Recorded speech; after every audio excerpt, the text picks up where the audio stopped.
Je ne suis archi pas d'accord. Moi, ça fait 3 ans que je me le coltine. Bon, je me suis peut-être un peu chauffé. Sola a dit j'accuse, moi je dis je m'excuse. On peut être gaucher sur le podcast ou pas? C'est rajouter une cerise sur un tas de merde, mais ça fait pas un clafoutis. Il a pas sélectionné un quarterback, il a pris un manager de chez Burger King. Il n'a pas de charisme du tout. Bonjour à tous et bienvenue dans un nouvel épisode du Front Office. Aujourd'hui, preview de la semaine 14 et pour ça je suis avec PA. Salut PA, comment ça va? Salut Alex, bonjour à toutes et à tous. Mais écoute, ça va très bien. On continue nos previews ensemble. On est un peu l'équipe type du front office. Et puis toi, je vois que tu vas aussi à gauche, à droite. Tu vas dans d'autres podcasts. Le monsieur est partout cette semaine. Le monsieur, on le verra partout en tout cas. Je suis là, oui, parce que j'étais du coup hier. Hier, parce qu'il a été diffusé dans la nuit du mardi au mercredi. Chez nos amis du French Quarter Podcast, puisqu'il y avait Saints Dolphins et il fallait qu'on voit quelle équipe était la pire en attaque. On n'a pas eu la réponse réellement, mais en tout cas, on en a parlé un petit moment, on a parlé de plein de choses et c'était très cool. Donc, merci à John, Bertrand et Alexis pour l'invitation, ça fait toujours plaisir. Et voilà, donc n'hésitez pas à aller écouter. Si vous êtes fan des Saints, n'hésitez pas à aller écouter l'épisode, ou si vous n'êtes pas fan des Saints, ils sont cool. Voilà. Puis j'ai proposé plein de trades en plus pendant le. Ils m'ont dit de me taire beaucoup, mais bon, voilà. T'as proposé de Mario Davis aux Dolphins? Non, j'ai proposé Kool-Aid McKinstry parce qu'ils se plaignent un peu de Kool-Aid McKinstry. Et je leur ai dit, vous avez besoin d'un génie offensif. Nous, je prendrais bien votre corner. Donc je leur ai dit, corner, Kool-Aid McKinstry contre McDaniel. Ils ont dit, non, ça ira pas. Après, s'ils sont tatillons. Oui, ils sont un peu regardants pour une équipe deuxième pick de la prochaine draft quand même. Hein. Exactement. Et puis ils veulent pas. Enfin bref. Si vous avez envie d'aller écouter cette discussion, c'était très cool. J'étais avec eux donc sur French Quarter Podcast, c'est l'équipe de Saints France. Sinon, suivez-nous partout le front office. Venez sur le Discord. Vous pourrez à la fois nous parler et à la fois aux gars des Saints France. Donc c'est toujours cool. Et on sera en live ce soir avec GG. Attention, oui, GG existe toujours. Il sera là avec nous en live sur une Game Zone avec aussi Aptine des Fantasy Ballers, Joe du Foot US de A à Z et Dr. Boot, un de nos mécènes qui nous fera le plaisir de venir avec nous, donc c'est cool. Et voilà pour les épisodes à venir. On sait que GG existe parce qu'il essaie de se connecter à Twitch et essaie de nous envoyer une notification. Si putain, faut que je change le mot de passe. Qu'est-ce que c'est que ce bazar? Et en plus, c'était un de mes mots de passe les plus compliqués, ça m'a embêté. Mais en tout cas, voilà. PA, on va commencer tranquillou avec le rewind du Monday Night Football que je n'ai pas vu, donc je te laisserai en parler. Entre les Patriots qui ont gagné 33-15 face aux Giants. La seule chose que j'ai vue, je pense que c'est ce que tout le monde a vu, c'est le field goal raté de Ngoku. Mais donc 33-15, les Patriots en 11-2 qui restent premier de notre power ranking, enfin qui restent par rapport à ce qu'on disait lors du rewind avec Thibaut. Donc qui sont passés premiers, et les Giants qui sont en 2-11. Je trouve que c'est un 2-11 qui est pas flatteur par rapport à ce qu'on a pu voir cette saison de la part des Giants. Toi, parle-nous de ce match, de quoi tu as envie de parler, et fais-toi plaisir.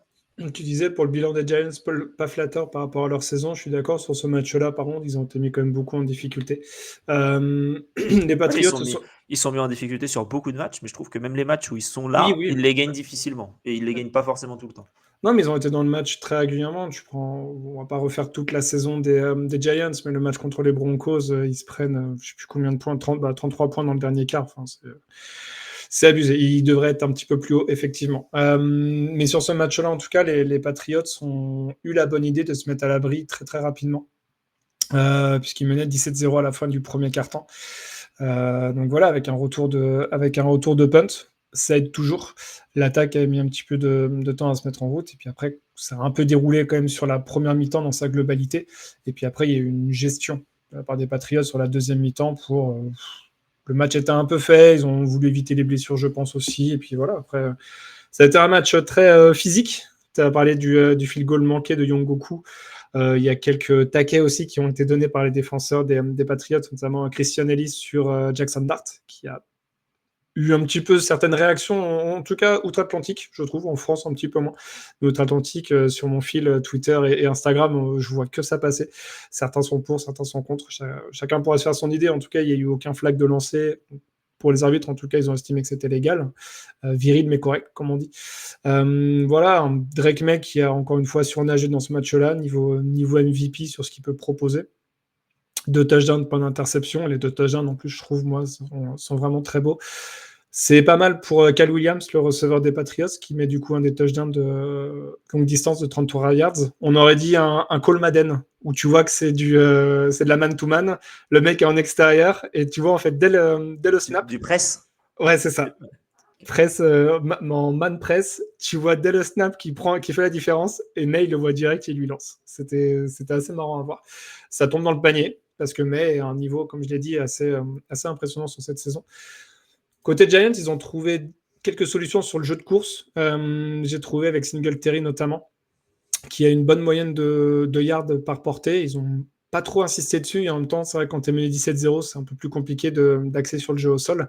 Par contre, sur le jeu à la passe, ils ont été mis beaucoup plus en difficulté. Et en même temps, il leur manque Malik Nabers. Et ça se voit parce que dans toutes les stats des receveurs visés, il y a eu 3 receveurs seulement. Après, c'est 2 running backs et un tight end. Donc, c'est un peu léger. Voilà.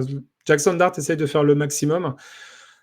Il n'est pas très bien entouré sur cette escouade-là, en tout cas. Il va falloir aussi qu'il se protège et qu'il apprenne à se protéger parce qu'il ne fera pas long feu dans sa carrière. Alors, il a beau faire le cacou en conférence de presse en disant « c'est bien, je ne joue pas au soccer ». Très personnellement, je trouve ça débile comme intervention, parce que pourquoi comparer les sports? À un moment donné, je pense que les boxeurs peuvent très bien dire moi, je ne fais pas de football américain, je me prends des vraies droites dans la tête et j'ai pas de casque. Donc, en fait, à chaque sport va avoir sa contradiction. Donc, bon, c'est un peu débile. Et si dans 2 ans, le mec, il est totalement commotionné, qu'il ne peut plus jouer, il fera moins le mariole non plus, quoi. Donc, écoute, apprends à slider, apprends à prendre 8 yards au lieu de 10, et tu feras plus avancer ton équipe, parce que là, on l'a vu justement sur le gros tacle qui a amené derrière une échauffourée.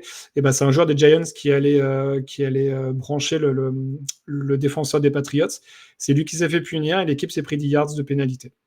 Et c'était une 3e et 11, et donc du coup, ils ne l'ont pas converti. Donc en fait, c'est gagnant pour tout le monde d'arrêter de vouloir mettre un coup d'épaule et de sortir, de se préserver physiquement, parce qu'il a déjà eu 4 ou 5 commotions depuis cette saison. Donc voilà, pour l'avenir des Giants, parce que Dart, je trouve, montre quand même certaines choses. Il a des limites, mais il peut encore progresser là-dessus. Mais s'il est commotionné tous les 2 matchs, ça va être compliqué de pouvoir s'appuyer dessus. Après, j'étais un peu déçu personnellement par la défense des Giants. Abdul Carter a relativement fait un bon match après avoir été benché sur le premier drive, parce qu'apparemment, il a regardé un film porno pendant les meetings d'équipe. Bon, c'est pas le premier joueur de Penn State qui fait des conneries. On se rappelle Micah Parsons, ailier-tour grosse matos en université, qui avait un peu bully un joueur, je crois. Je me souviens plus trop de l'histoire, mais il y avait une histoire un peu sombre comme ça.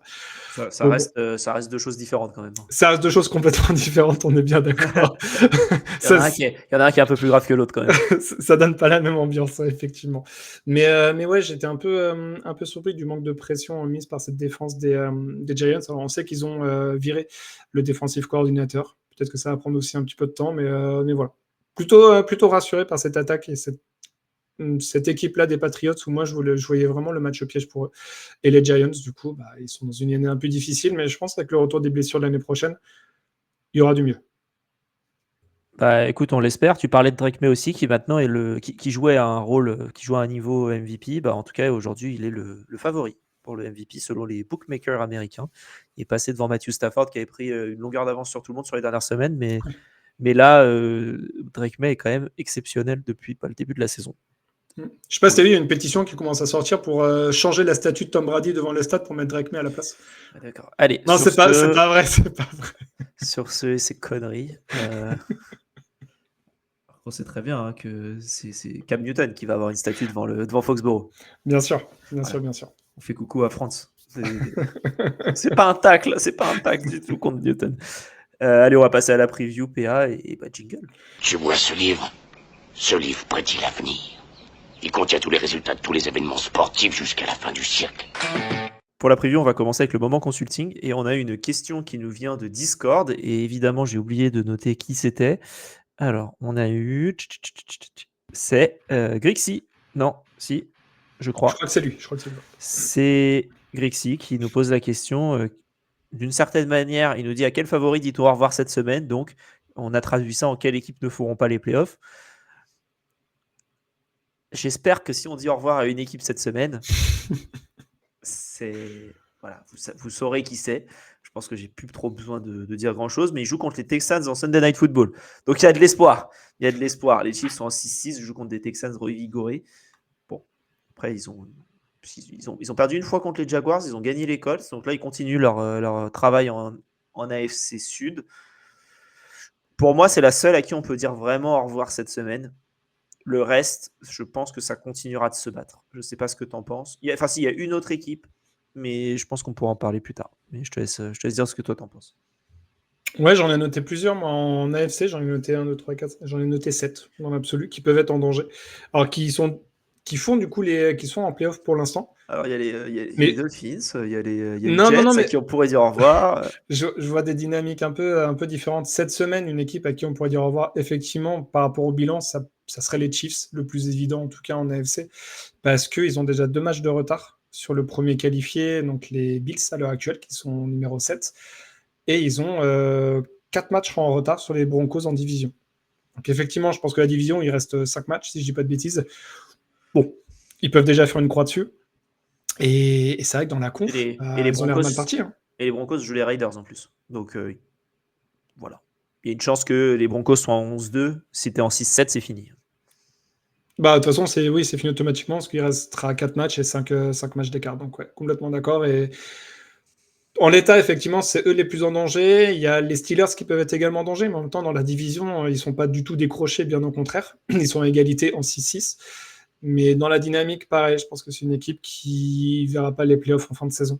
Et en même temps, les Ravens sont pas dans une meilleure dynamique, donc au final, Et c'est peut-être aucune de ces deux équipes qui gagnera la division. Moi, je teasing. teasing. Ce sera les Browns. Mais ouais, cette semaine, effectivement, il y aura quand même des yeux à porter sur le match des Chiefs, parce qu'ils sont quand même en très très grand danger. Et tu l'as dit en plus contre les Texans qui eux sont en 7-5, donc ça les mettrait également à 2 défaites de différence à 4 matchs de la fin.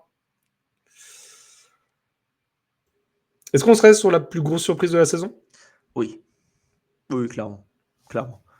Clairement, les Chiefs qui ont fait le Super Bowl, on avait vu l'année dernière des doutes sur les Chiefs qui gagnaient les matchs mais qui n'étaient pas rassurants. Là, ils sont pas rassurants et ils gagnent pas les matchs, donc ça fait quand même un peu beaucoup.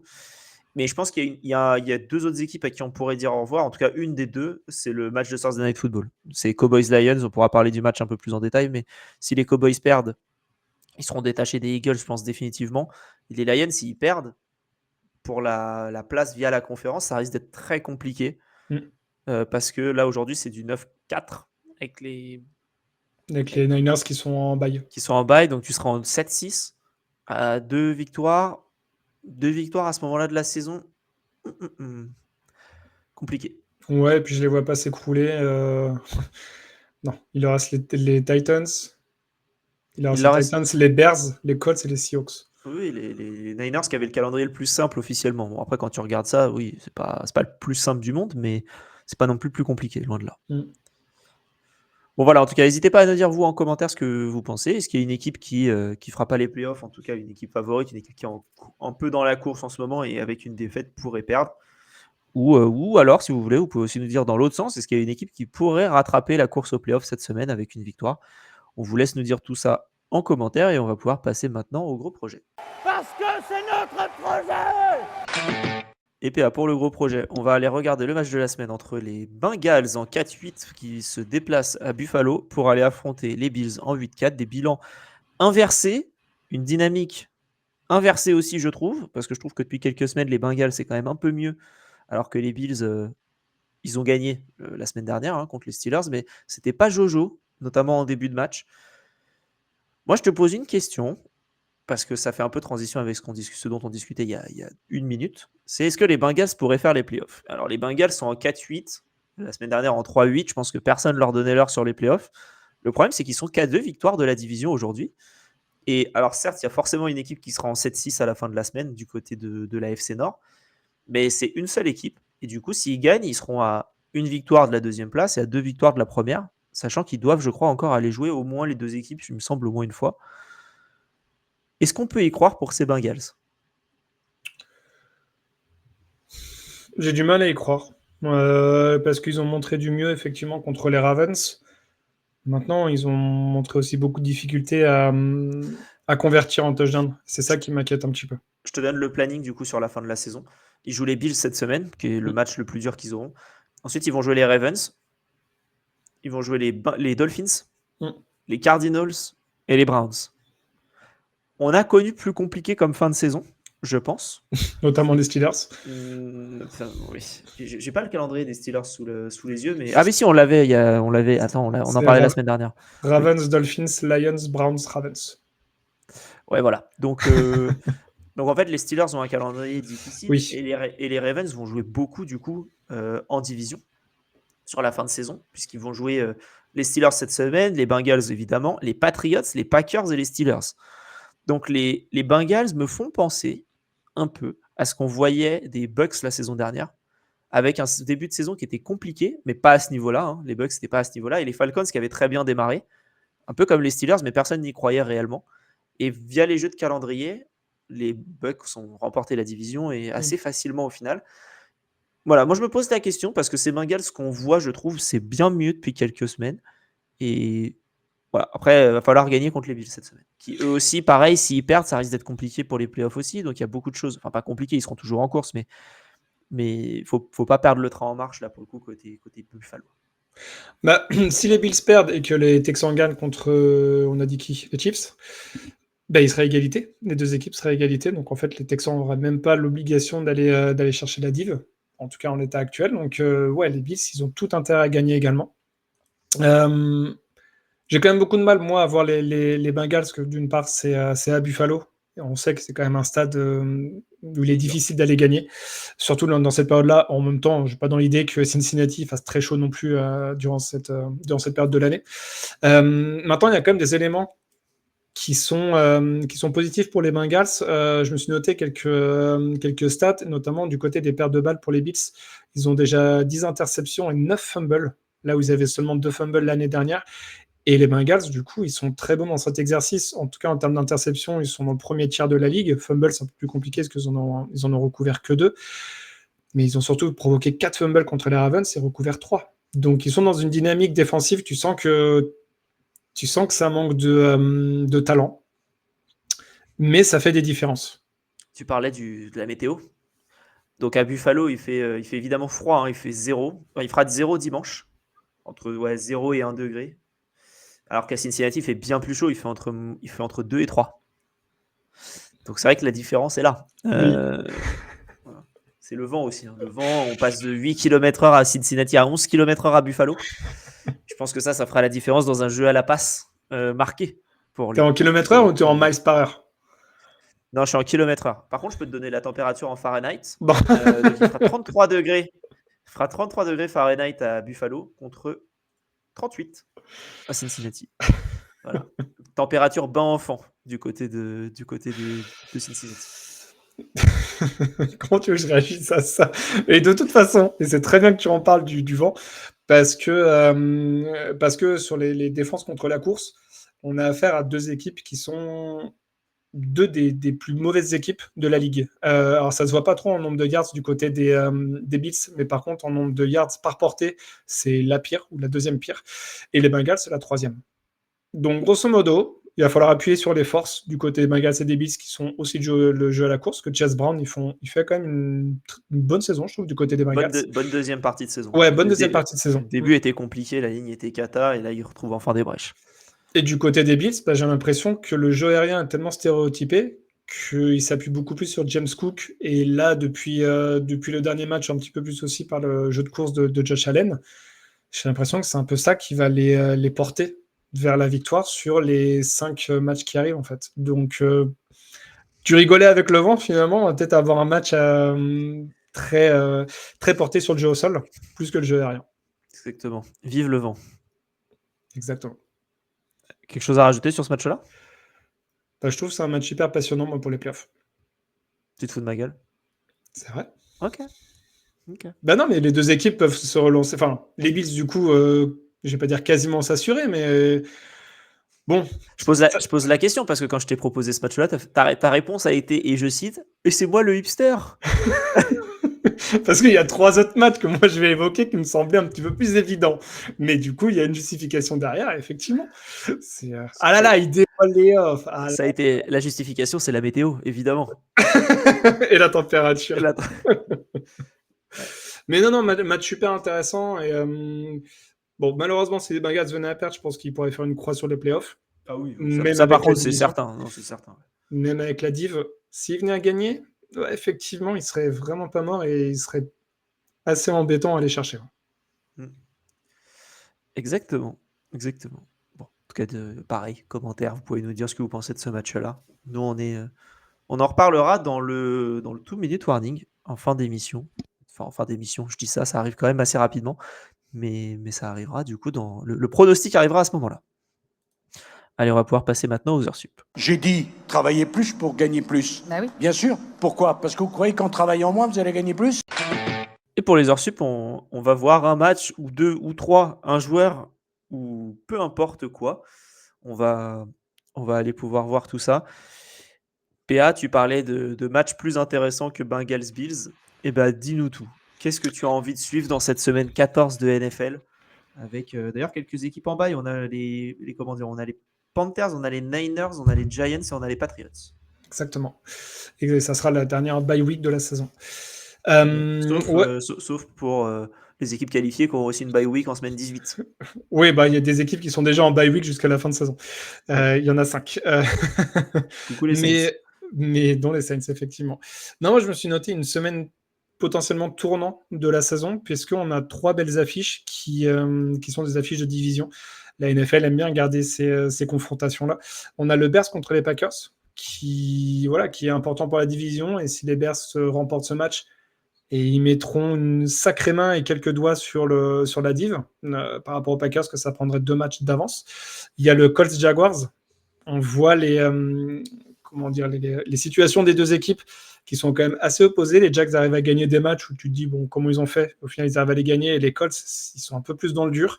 2 défaites, et en même temps, ils sont à chaque fois dans les matchs. Donc, c'est-à-dire qu'ils sont quand même pas très loin d'être toujours à leur bon niveau, mais ces matchs-là qu'ils gagnaient les semaines d'avant, notamment celui contre les Falcons, pour prendre l'exemple, et ben maintenant, ils les perdent.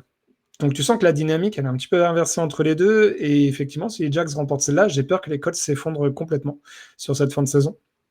Et puis, on l'a évoqué, la FC Nord, avec 2 équipes en 6-6 qui se partagent la tête de la division entre les Steelers et les Ravens. À celui-là, bon courage pour trouver le favori de ce match-là. Donc, voilà, il y a 3 affiches pour la division avec 6 équipes qui sont à des niveaux un petit peu différents et à des moments dans leur saison un petit peu différents, mais voilà, ça a quand même de l'importance pour la fin de saison. Ouais, non, ça va être des beaux matchs et des matchs où quand j'ai dû faire les pronos, j'ai changé à toutes les 3 secondes. Je ne savais pas qui pouvait gagner cette saison. Cette saison.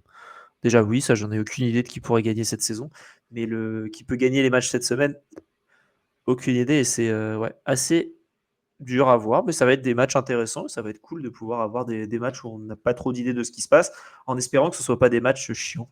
C'est tout ce que j'espère. Parce qu'on a beaucoup de matchs à 19h, et c'est cool. Et des matchs intéressants à 19h. Ouais, on a justement le Bills Bengals dont on a parlé, on a le Jags Colts à 19h, et le Baltimore Steelers. Ouais. Non, il y a des matchs sympathiques. Ouais. Il y a des matchs sympathiques. Puis surtout, j'aime bien, moi, je trouve que tous les matchs en prime time sont intéressants cette semaine. Ouais, complètement. Avec le Cowboys Lions cette nuit, Texans Chiefs dimanche soir, Eagles Chargers lundi. Je trouve que c'est vraiment, on a des matchs sympas, ça change. Surtout quand tu as un Titan Browns dont je vais parler sur ce que j'ai envie de suivre parce que oui, tu parles des Browns toutes les semaines, c'est faux. C'est ton côté hipster, ça y est, t'as pris la relève. Ça y est, c'est ça.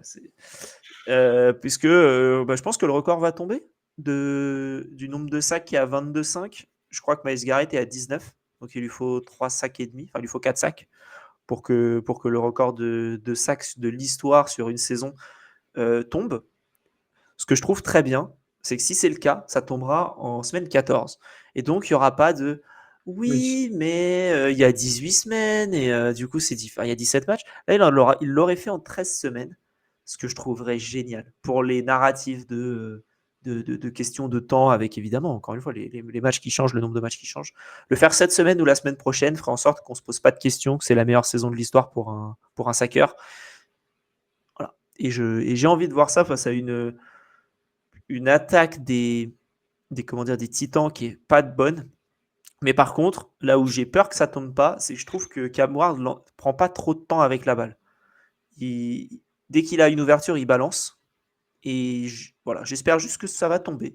Parce que je trouverais ça cool. En plus, c'est à Cleveland, le match.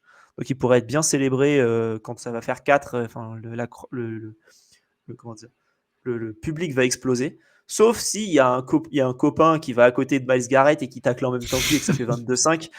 Là, ça risque d'être énervant. Mais en tout cas, voilà, j'ai bien envie de voir ça parce que je trouve que c'est le. On parlait des Titans en début de saison qui n'avaient pas de match en prime time et tout le monde s'en fout. Et bien là, tu vois, les gens vont pouvoir s'intéresser au match des Titans pour Myles Garrett. Donc on apprécie. Parce que, en plus, Xavier Restrepo s'est pris une blessure de fin de saison, de ce que j'ai compris. Il est sorti sur civière. Voilà, c'est dommage. C'est triste. Je prends un petit moment pour me recueillir et je te laisse enchaîner si tu veux. Ouais, si c'est pas contre les Titans, on peut espérer que ce sera contre les Bills pour être encore une fois à domicile, parce qu'ils ont Titans, Chicago à l'extérieur, ensuite Bills à domicile. Ça passera pas à Chicago. Hein. Je sais pas, il a ralenti quand même là. Hein. Un peu décevant, un peu surcoté, je trouve, Myles Garrett. Il a fait un seul sac le match dernier. Ouais, c'est pas ouf. Ouais. Hein. C'était contre qui déjà semaine dernière Niners. Oui. Ouais, Trent Williams. Il lui a fait un Eurostep pour aller faire son sac en plus là. Ah là là, incroyable. On aurait dit Russell Westbrook, mais qui est beaucoup plus grand, beaucoup plus lourd et beaucoup plus puissant. Enfin, c'est monstrueux. Non, c'est fort. Ça serait bien d'avoir un vrai temps d'histoire, parce que TJ Watt, c'était cool, mais il a fait que égaliser et c'est déjà très fort ce qu'il a fait. Mais là, et je te rejoins en fait sur la narrative aussi de avant la semaine 17 ou la semaine 17 dans l'absolu, pas la semaine 18, juste pour fermer les bouches à tout le monde en disant, même en proratisant en fonction du nombre de matchs, de ce que tu veux, le mec est au-dessus, quoi. Et je trouve ça cool. Mais parce que je suis pas sûr, mais je pense que Michael Strahan, c'était qui a le record initial, je crois que c'était sur 14 matchs au début. Il y a peut-être j'ai un petit doute là-dessus, mais c'est possible. Je vais aller regarder ça, mais Michael Strahan 22-5. Il l'a fait. Bah, je sais pas. C'était en quelle année? Michael Strahan, c'était en 2001. Donc je ne sais pas. Je saurais pas dire. Je saurais pas dire. Mais en tout cas, voilà, c'est quand même, quoi qu'il arrive, c'était certainement pas en 17 matchs. Donc vivement qu'on voit ce que ça donne. Et est-ce que ça peut aller le taper? Rien de plus à rajouter, PA? Non, il l'a fait en 16 matchs de saison régulière, Michael Strahan. Parfait. Quel homme qui sait chercher, lui, pour le coup. Oui, alors, je dirais pas comment je l'ai cherché, mais je l'ai trouvé. Très bien, merci. On sait très bien du coup comment tu as cherché. Bravo. Hein. Bravo. Hein. Tu ne boiras pas ce soir. Non. Je prendrai pas de douche. Ouais. Putain, j'ai vu des reportages un peu sur les data centers aux États-Unis. Et comment dire, et la pression des habitants à côté. Enfin, la pression, pas la pression que tu prends d'un manager ou la bière, mais plus la pression d'eau, le débit, qui est inexistant. Et horrible, franchement, horrible. Bon, sur ce, on va pouvoir faire notre vignette avec ChatGPT. C'est faux. Mais j'avais vu un truc comme ça, c'est vraiment une aparté, mais nous, c'est ChatGPT Trade. Exactement. En Californie, c'est là où il y a les plus gros data américains, ça consomme plus de 60% de l'eau potable pour le refroidissement des data centers. Ouais, c'est ça. Ouais. C'est joyeux. Voilà, si vous avez envie de suivre nos podcasts écologie et astronomie, avec PA, on va pouvoir astrologie, on va pouvoir se lancer là-dessus. On met nos plus belles vestes vertes et on fait des podcasts là-dessus. Exactement. On va pouvoir aller au Chili pour observer les étoiles aussi. Aïe. Mon rêve. Voilà. Bon, allez, trêve de mondanité et on va pouvoir passer au 2-minute warning.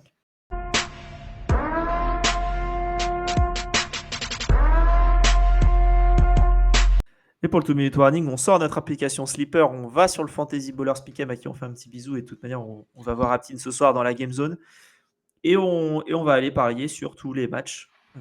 Parier avec modération évidemment, vu qu'on ne met pas d'argent. PA, Seahawks, Falcons. Seahawks, Steelers, Ravens. Steelers. Bengals, Bills. Bengals, Titans, Browns. Myles Garrett, Browns. Colts, Jaguars. Commanders, Vikings. Commanders. Dolphins, Jets. Dolphins. Saints, Bucks. Buccaneers. Broncos, Raiders. Broncos. Rams, Cardinals. Rams. Bears, Packers. C'est celui-là que tu switches un petit peu. Moi, j'ai mis Packers. J'ai mis Bears, Texans, Chiefs, Texans, Texans et Eagles, Chargers. Eagles. Eagles aussi. On a moins de différence que ce que je pensais qu'on allait Alors, avoir. on a eu des différences au début. Et puis Ouais. après, ouais. L'autoroute de la synchronisation que nous avons pris. Non, mais c'est la même chose. Les Eagles, on a du mal à pas les mettre favoris quand même, alors que c'est à Los Angeles. Non, il y a un vrai shot pour qu'ils perdent aussi. C'est compliqué de les mettre toujours en pas favoris d'un match, en perdant d'un match. Clairement. Après, les Chargers déçoivent aussi. Hein. Donc, Oui, oui. même s'ils ont explosé, ils ont explosé les Raiders cette semaine, bon. C'est les Raiders, quoi. Justin Herbert a une main, il a désossé les Raiders. Clairement. Rien de plus de mon côté. Et attends, on va faire un 2-minute warning qui dure moins de 2 minutes. Donc vite, on va pouvoir passer à l'overtime.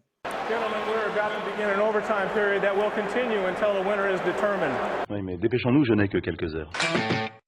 Et pour l'overtime, on fait la preview du Thursday Night Football avec les Cowboys qui sont en 6-5-1, qui vont à Détroit pour aller affronter les Lions en 7-5. Et j'aime bien les Cowboys en ce moment. J'aime bien les Cowboys et j'aime moins les Lions.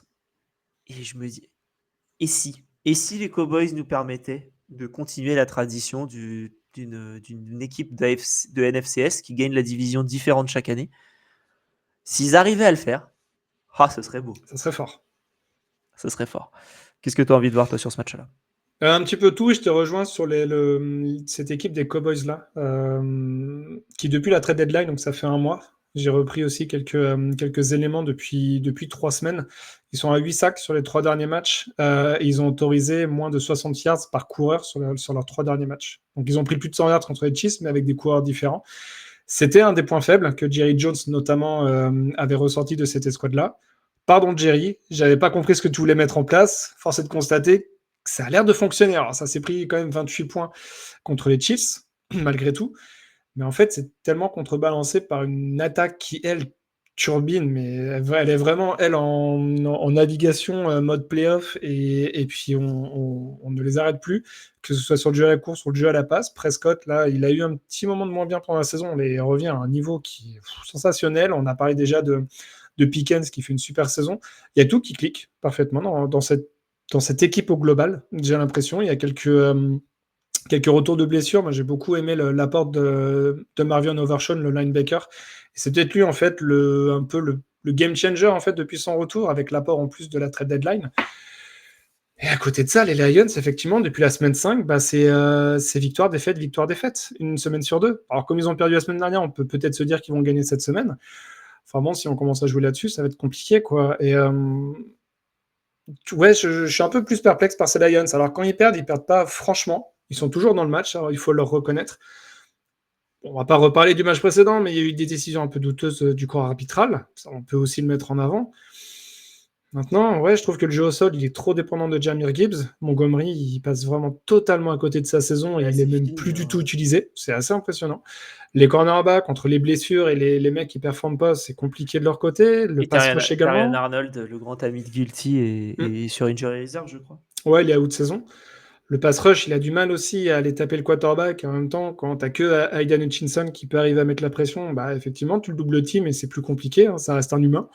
Donc voilà, un humain très costaud par contre. C'est-à-dire qu'il est pas double team par des mecs comme moi, quoi. C'est sûr, si c'est toi et moi, il nous met sur les épaules et il va vers le QB, quoi. Entendons-nous bien. C'est-à-dire que moi, je pose pas mes mains, je m'écarte. Allez-y, monsieur Hutchinson. C'est par ici. Tu me vois, tu me vois plus. Mais bon, l'avantage qu'ils ont, c'est que ça va être un match à domicile du côté de Détroit, c'est le premier point. Et le deuxième point, c'est un match, on sait bien, les matchs du jeudi, c'est semaine courte, mais en fait, comme ils ont joué tous les deux, donc Dallas et Détroit jeudi dernier pour Thanksgiving, ils ont eu une semaine pleine pour préparer. Donc c'est le côté moins positif que je vois pour Détroit. C'est bien les seules choses, parce qu'à côté, on verra pour le pronostic, mais je suis vraiment, vraiment pas rassuré par ces Lions. Je suis pas rassuré non plus par les Lions, et quand tu vois la fin de saison des Lions, on a connu plus simple. Hein. Autant les Cowboys, je trouve que c'est abordable, les Lions, c'est très dur. C'est Cowboys, Rams, Steelers, Vikings, Bears. Bon, Vikings, on se comprend, mais c'est un match de division, donc ça sera toujours chiant. en espérant qu'ils ont récupéré. Je sais pas si JJ McCarthy rejoue cette. J'ai pas fait attention à son Oui. statut. Ok, il va rejouer. Ok. Parce que les Cowboys, leur fin de saison, c'est bon, les Lions, évidemment, les Vikings, les Chargers, les Commanders et les Giants. Donc, gagne ce match-là et tu as potentiellement une autoroute vers les playoffs. Ouais, il y a toujours les Chargers en équipe un peu chiante à jouer, je Évidemment, trouve. hein, quand je dis Mais potentiellement. favoris, voilà. par contre, ouais. Non, mais par contre, les Lions, l'enchaînement Packers, Cowboys, Rams, s'ils s'en sortent avec 3 défaites, c'est pas étonnant. S'ils s'en sortent avec 2 victoires, écoute, ça sera bien hein, quand même. Ouais. Mais Ouais, pas ça- évident. Hein. La fin de saison, j'avoue. Bah, les Lions, en plus, ont quoi? Ils ont une victoire référence cette saison sur les matchs compliqués, parce que les Bears, Buccaneers. quand ils... Ouais, oui, voilà, c'est ça. Mm. C'est un peu le match que j'avais en tête. Parce que, enfin, oui, non, ils n'ont pas battu les Chiefs. Ils ont battu les Ravens, mais voilà les Ravens, ce que c'était. Ils ont explosé les Bears, pour le coup. Ils ont remis en route les Bears. Il y a eu un reset. Ça a fait un peu... s'ils ont battu 52-21 les Bears, ça me fait penser au reset qu'avaient subi les Broncos après avoir été Oui. explosés par les Dolphins 70-20. J'ai un peu l'impression que c'est la même chose. Ok, bon, qu'est-ce qui marche? Rien. Allez hop, on dégage tout et on repart à zéro. Et ça a bien marché. Mais ouais, il n'y a pas de victoire référence et ça perd 2 fois contre les Packers, ça perd contre les Eagles, ça perd contre les Chiefs. Ça bat les Bucks, ouais. C'est les Vikings, en fait, la défaite un peu. Qui fait très tâche, ouais. Qui clairement. fait très tâche et très mal au bilan, ouais, effectivement. Mais même, tu vois, contre les Giants, ils gagnent 34-27. Oui. Il y a un monde où il y a plusieurs mondes où ils le perdent d'ailleurs, hein, ce match-là.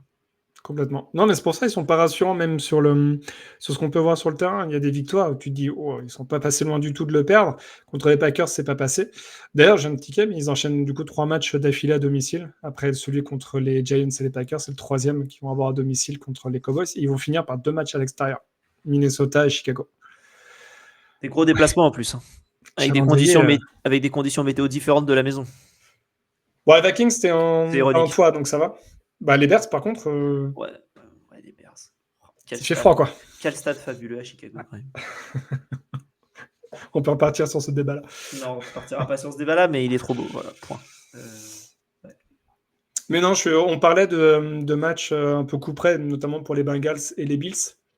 Je suis pas loin de penser que celui des Lions, s'il est coup près pour leur saison et s'ils le perdent, personnellement, j'ai pas beaucoup d'espoir sur le fait de les voir en playoff. S'ils perdent celui-là, c'est terminé pour moi. Trop loin pour aller choper la div et trop loin pour récupérer avec la conférence, avec, comme on l'a évoqué, les Niners qui auraient 2 victoires d'avance. Et une dynamique de merde surtout. Et une dynamique de merde avec un calendrier, comme on l'a évoqué, extrêmement Ouais. compliqué. Ça serait pareil. Hein. Côté AFC, on parlait des Chiefs. Côté NFC, si on voit pas les Lions en playoff, ça serait la grosse cote. La très très grosse cote. Ouais. Il y en a un des deux qui me fait plus chier que l'autre. les Chiefs, on a bien compris. Exactement. En vrai, j'ai rien contre les Chiefs, c'est juste que j'aimerais bien voir autre chose en playoff. En fait, je me dis que s'ils vont en playoff, et j'en parlais dans le podcast du French Quarter podcast là, hier, s'ils y vont, je les vois au Super Bowl. C'est ça qui m'emmerde. J'étais d'accord il y a 3 semaines, après Là, la victoire. Oh là, ils voient les passes là, après avoir battu Non, les non, non, Giants, non. ça y est, ça y est. Parce que monsieur, oui, on va perdre, on n'est pas bon, ça va pas le faire. Je vois les Giants gagner ce match-là. Oh, on a gagné, oh, c'est cool. Hein. Mais Je savais pas quand est-ce que t'allais. en plus, sans- Je savais pas quand est-ce que tu allais me la ressortir. Fin d'émission, bravo, tu t'es bien contenu. Ah ouais, j'ai du mal, mais vas-y. Mais Je non, lâche. les Chiefs, autant il y a 2 semaines, ils avaient vu une victoire référence, je sais plus. Alors, il y a eu les Colts et il y avait une victoire référence aussi avant. Je me suis dit, s'ils vont en playoff, ils vont pas être bons du tout à prendre. Là, avec la victoire de la semaine dernière, je me dis qu'il y a quand même beaucoup, beaucoup de défauts dans leur équipe et qu'en playoff, avec en plus des matchs à l'extérieur, C'était le chemin sera très long. C'était les Lions en semaine 5, leur victoire référence, mais comment dire, ils ont du mal à enchaîner. En fait, leurs victoires, c'est des victoires contre des équipes qui doivent battre. Il y a après, on va pas faire tout un état sur les Chiefs, mais ils ont perdu des matchs ils ont perdu contre les Chargers, ils ont perdu contre les Eagles, ils ont perdu contre les Jaguars, ils ont perdu contre les Bills, les Broncos et les Cowboys. C'est des matchs où l'année dernière, ils en auraient gagné au moins 4 des 6 qu'ils ont perdus. Et ils ont battu les Colts, ils ont battu les Commanders qui valaient rien, les Raiders qui valaient rien, les Lions, ils ont battu, les Ravens qui étaient cata et les Giants. Bah, tu disais sur les défaites, c'est des équipes potentiellement qu'on va voir en playoff. Oui, voilà, c'est ça. Donc ça montre aussi le niveau. Alors ils sont toujours dans les matchs aussi, hein. La grosse différence par rapport à l'année dernière, comme on l'a évoqué, c'est les matchs à moins d'une position d'écart où ils étaient à 100% l'année dernière, en tout cas en nombre de victoires. Là, cette année, ils les ont quasiment tous perdus, sauf celui contre les Colts. Donc finalement, c'est une dynamique qui est un peu différente. Je suis pas sûr qu'ils soient fondamentalement moins bons ou meilleurs que l'année dernière. C'est juste que cette année, ils n'arrivent pas à remporter ces matchs-là coup près à moins d'une possession. C'est la grosse différence par rapport à l'année dernière. Et aussi défensivement, je trouve que c'est très compliqué. J'ai regardé en nombre de sacs, ils sont dernier tiers de la ligue, il me semble. Donc il y a quand même des, il y a quand même des défauts dans cette équipe, que ce soit en attaque ou en défense. Exactement. T'as donné ton prono sur Cowboys Lions? J'ai du mal à enterrer les Lions. Je vais quand même partir sur les Cowboys, qui montrent plus de choses. Pareil, moi je pars sur les Cowboys aussi sur ce match-là, mais encore une fois, je serais pas surpris si on se dit les Lions ont gagné de 20 points, tu vois, ça me surprendrait pas. En fait, ils sont à un déclic d'être top, mais les Cowboys sont quand même réguliers. Ouais. Ils sont réguliers, dans le bon et dans le mauvais, on sait à quoi s'attendre des Cowboys. Et puis ils sont sur une dynamique quand même extrêmement positive. Ouais. Exactement. Et écoute, PA, merci beaucoup. Avec plaisir. On se retrouve ce soir pour la Game Zone avec Joe, Dr Good, GG et Aptine. Donc Fantasy Baller, c'est FootUS de A à Z avec nous ce soir. Twitch.tv/lefrontoffice, youtube.com/@lefrontoffice. Et puis voilà, et puis après le prochain épisode, ce sera le rewind de la semaine 14, preview semaine 15, un live dont je ne me souviens pas ce que c'est, et le Defensive tackle, exactement. Et Front Office University samedi prochain. Exactement. Voilà, pour parler de la fin de la saison de NCAA. Voilà. PA, merci à tous ceux tous ceux qui ont écouté l'épisode. Merci beaucoup. On vous souhaite un bon jeudi ou vendredi ou samedi ou dimanche, peu importe quand vous écoutez cet épisode. À ce soir pour la Game Zone et vive le football.